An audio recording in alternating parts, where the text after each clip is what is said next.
Hi everyone, welcome back to my channel, or welcome if you're new. My name is Veda and this is The Simple Budget. Here on my channel, I show you how my family is using the zero-based budgeting method in order to get out of debt and simplify our financial life. If that sounds like content that you're interested in, I would love it if you would subscribe to my channel and hang out with our little crew here. And with that being said, let's get into today's video.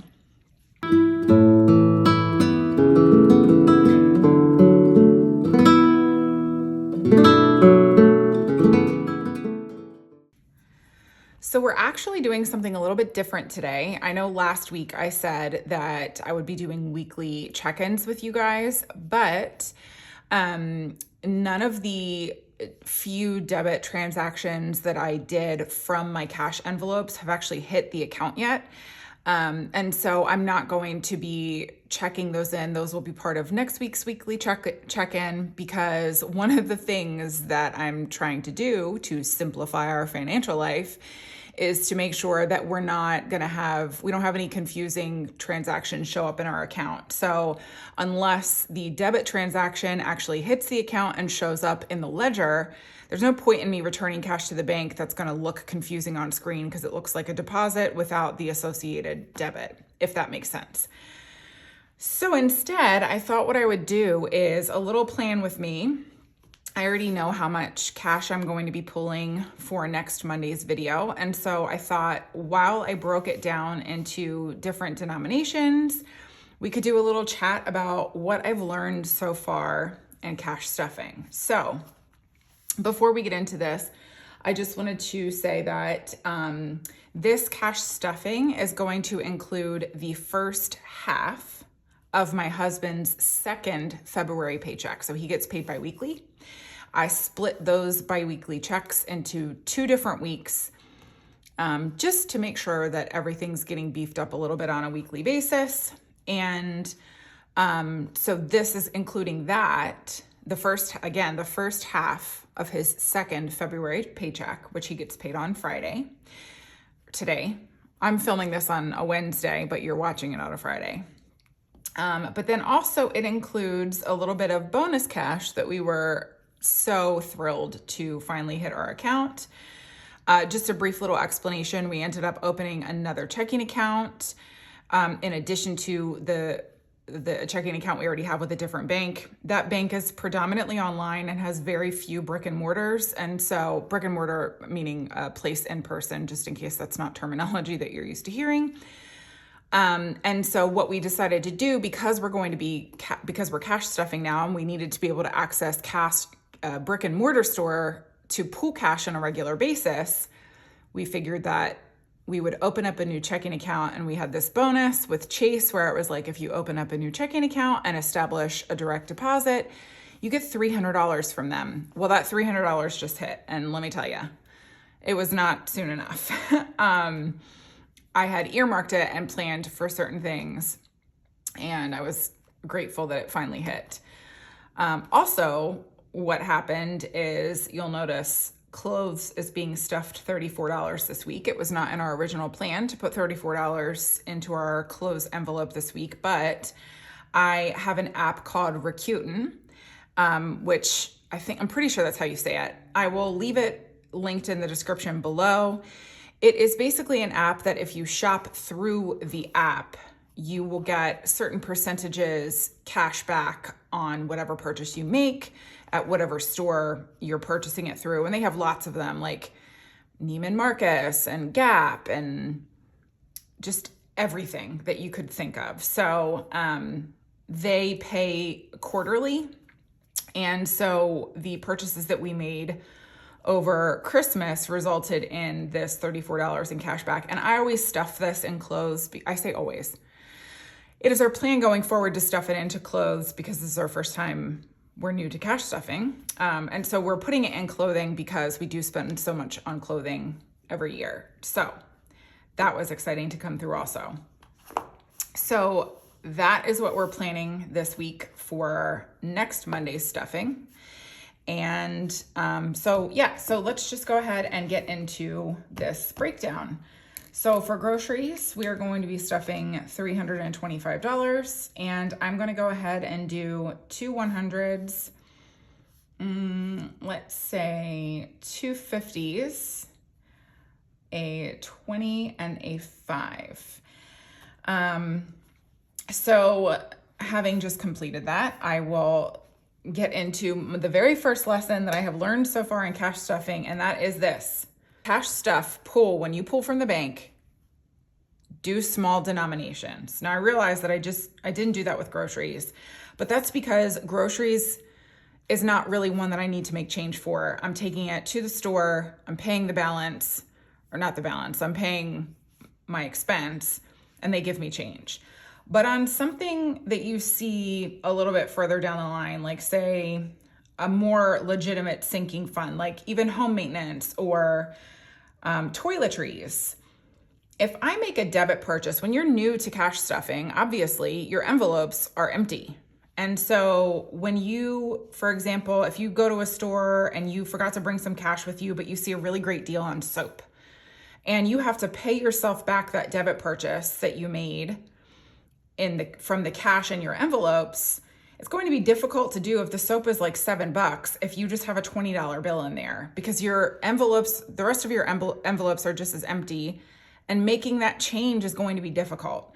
And you'll see this if you watched my weekly check-in from last week.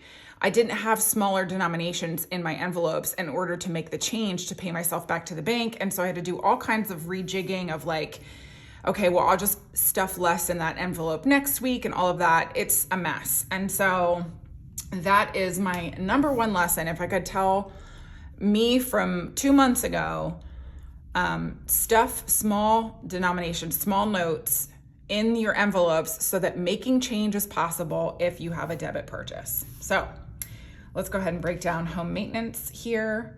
We're gonna do a 10, actually let's do 2 10s and 2 5s. What do we have? So that's 10, 20, 30. Oh, I have 40. I might break my rule here. Well, let's do 3 10s. So 10, 20, 30, 40. That works. 3 10s and 2 5s.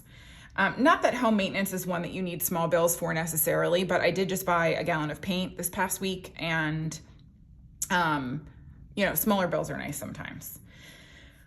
With clothes, I am just gonna go ahead and let's do 2 10s and 2 5s. So that is $30, and then 4 1s. Hers, 304. So, and just an FYI, I'm not usually stuffing this much money in my account, but this will actually bring me to my next lesson that I have learned. Oh my gosh. Okay, sorry. I'm sitting at my dining room table and just looked up out the window, and there are 2 coyotes walking around in the undeveloped space of my neighborhood. I live like at the back of my neighborhood, and it's just like woods behind us, but I mean, it's Texas, so they're not really woods. It's like open grassland and like 7 trees. And I just looked up and saw 2 coyotes walking back there. So that's fun. Anyway, goodness gracious, what a diversion. Okay. So yeah, so I was saying, I don't usually stuff this much money in my envelope, but the next lesson that I learned was, if you have an envelope that you are cash stuffing, don't keep part of it in the bank and part of it in an envelope, because tracking that is an absolute nightmare. And I'm telling you this as somebody who tried doing this. So with both actually hers, which is my personal spending, and miscellaneous, I tried keeping some in the bank and some in an envelope, and doing the maintenance on that was just a headache. And so we have decided that I'm pulling all of the cash that we had sitting in the bank for any envelope that we cash stuff. So no more keeping half in the bank and half in an envelope and all that. I was doing it because I'm getting ready to I'm saving up for a bag, and like a handbag. And I knew it was going to be an online purchase, obviously. And so I was just keeping a good chunk of it in the bank because I knew that it was going to be purchased online, et cetera, et cetera. But I'm still a little ways off from saving for it and saving for the other things that my envelope funds. It also funds my haircut and my lash lift. And so I need to make sure that I have enough money for all three of those things, the bag, the lash lift, and my haircut. So I decided to just pull the cash while I'm saving for it, and then I'll just pay the bank back after I actually make the bag purchase. Also, this is impressive as a reformed spender. I am a person who loves to spend. And this money that we're stuffing this week is from my birthday, which is in December, and Christmas, and just money that I've accrued since we started zero-based budgeting. So I'm super proud of this number. But again, it's not usually this high. It just so happens to be this high because I'm pulling everything out of the bank that I've saved over the last couple of months for myself. And so I will go ahead and do 2 100s, a 50, so it's 250, 270, 290, 300, and I'll do 4 ones. Miscellaneous is one that I like small bills in because it's usually just tiny little purchases that come up here and there that you don't really have a category for. And so if you debit that purchase, you want to pay it back. And so having small bills really helps. So we'll do a 10, 1 5, and then actually 8 ones. 5, 6, 7, 8. Eating out, we'll just be getting a 10 and a 5 for $15. Do I get you guys zoomed in? Oh my goodness. Okay, I decided to zoom you in because I think it's nice when you can actually see what I'm doing. So before I break down the gifts, I wanted to share, this is gonna be a close the pen conversation. I wanted to share another point or another lesson that I've learned that I think is really important, especially if you're new. There's a lot of financial advice and guidance out there to learn from. Most of us in the budgeting community, I think, really glean a lot from Dave Ramsey, and I hear a lot of people chatting about the budget mom.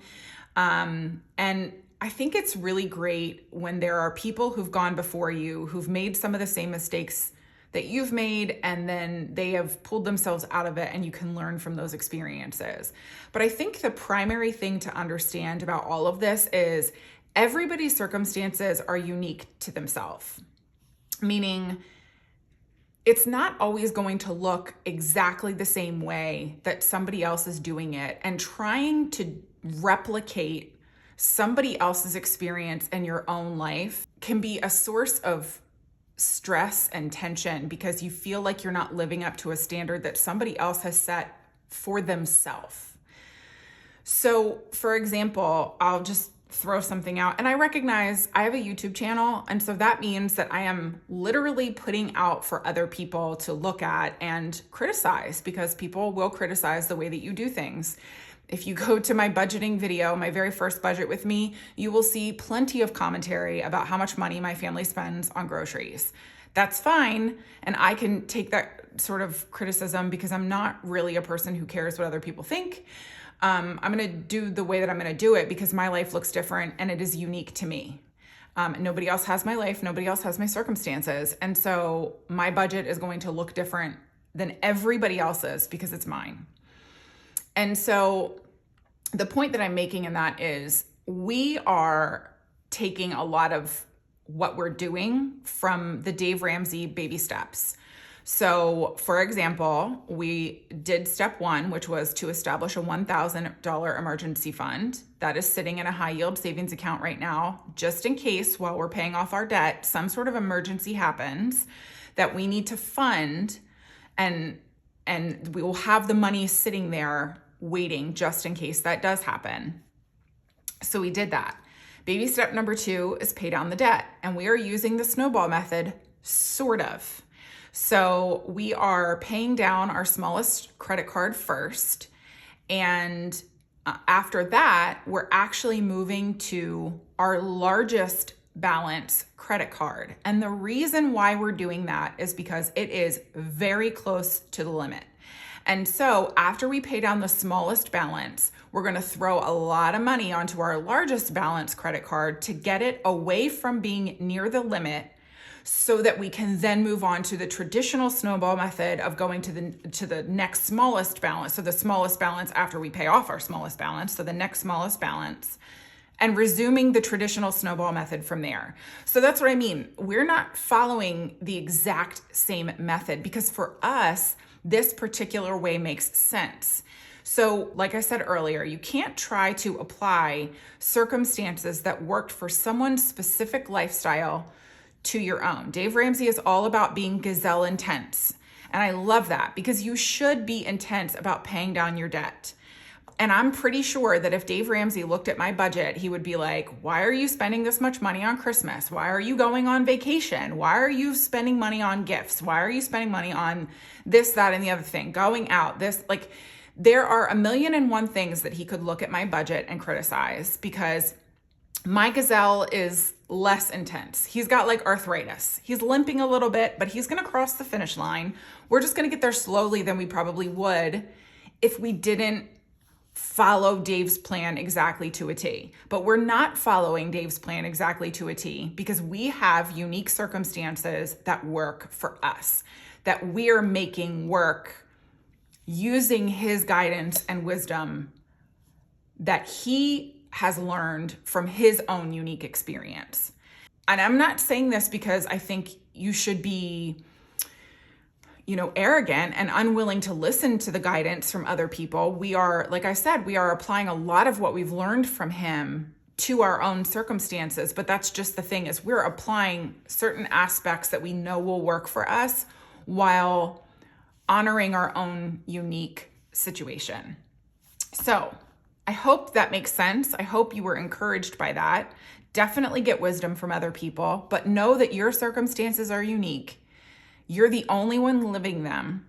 And so applying the wisdom of others to your circumstances, rather than trying to make your circumstances fit the mold somebody else created for themselves, will be a lot better for you in the long run. Now, let's break down this gift budget. So this week we're stuffing $40 in gifts.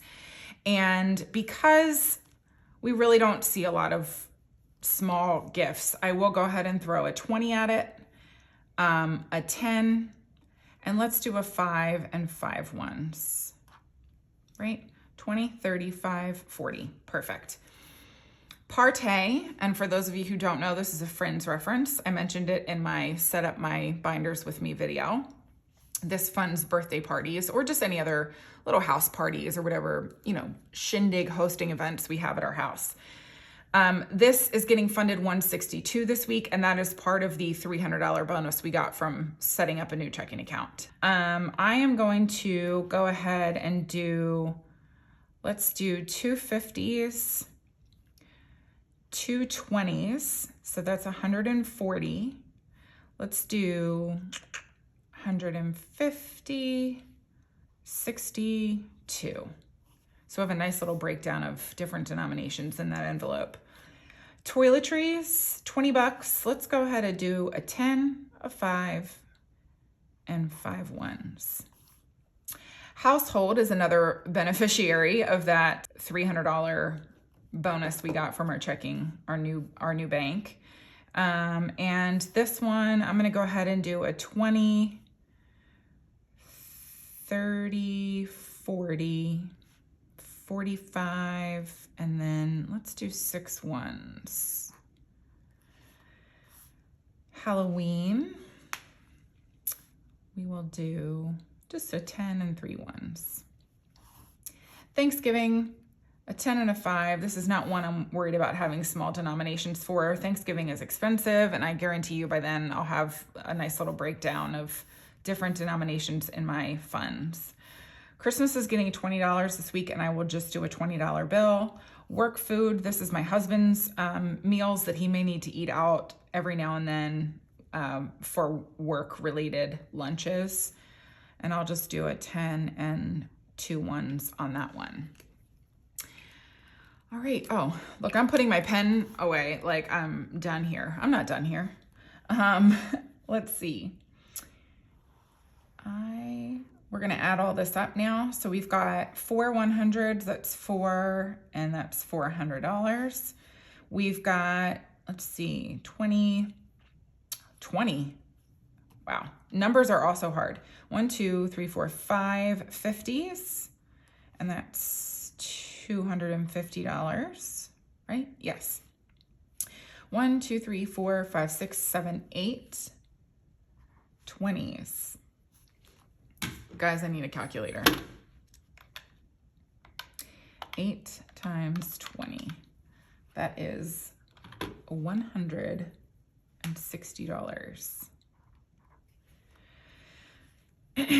Let's see, with 10s, 3, 4, 5, 6, 7, 8, 9, 10, 11, 12, 13, 14, 15, 16. Oh, wait, that's easy. $160. Fives, we've got 1, 2, 3, 4, 5, 6, 7, 8, 9, 10, 11, 12, 13. 13, what is that, 65? Let's just double check on that one. 13 times 5, yes, $65. Okay, with ones, we've got 4, 8, 9, 10, 11, 16, 21, 23, 28, 29, 34, 35, 36, 37, 38, 39. 30, and that's $39. So let's add all of this up and make sure that it adds up to $1,074. Oops, I accidentally turned it off. 400 plus 250 plus 160 plus 160 plus 65 plus 39. 1,074. I mean, the luck of the draw. That almost never happens. Okay. All right. So that is all I'm going to leave you guys with today. I just wanted to have this little chat with you guys while I set this up. If you do have any questions or you're new to cash stuffing, cash budgeting, please feel free to ask. I am still new to this, but sometimes we can learn with beginners. That's all part of this kind of little series that I'm putting together of things that I've learned along the way, or just different tips and tricks that we've picked up in preparation for this. And so this will be part of a playlist that you can find on my channel, just called Learn with a Beginner. So that, you know, sometimes it's nice to just see all the little tips and tricks like right there in one little series. If you do have any questions though, please feel free to ask me in the comments, and I'm certainly happy to answer anything, or maybe I missed something, or maybe you need me to clarify something that I said in this video. But I hope that you gained a little bit of knowledge or learned something new, or were just encouraged and inspired to keep going on with your own version of how you were doing your finances and working your budget to work for you. Oh, and you know what? I'm sorry, this is so random, but I'm sitting here holding this pen, and I'm pretty sure that this is the pen that I was using when somebody in my comments, and I'm so sorry, I forget your name. Somebody in the comments asked what pen I was using, and I'm pretty sure it was this one. And I don't know if you can see, it's a Tombow, and I don't know. It just says calligraphy pen on it. I don't know the dimensions. Is that the word I'm looking for? I mean, because it's, oh, sorry, I'm like super, it's all in, I'm assuming Japanese. So I can't help you, but this is what it looks like if you were that person who was interested in my pen. Sorry, that was like such a derailing from what we were talking about. But anyway, I hope you guys liked this video. If you did, please give it a thumbs up. And again, if you haven't, subscribe to my channel. And that's it. I will see you all in my next video. Bye.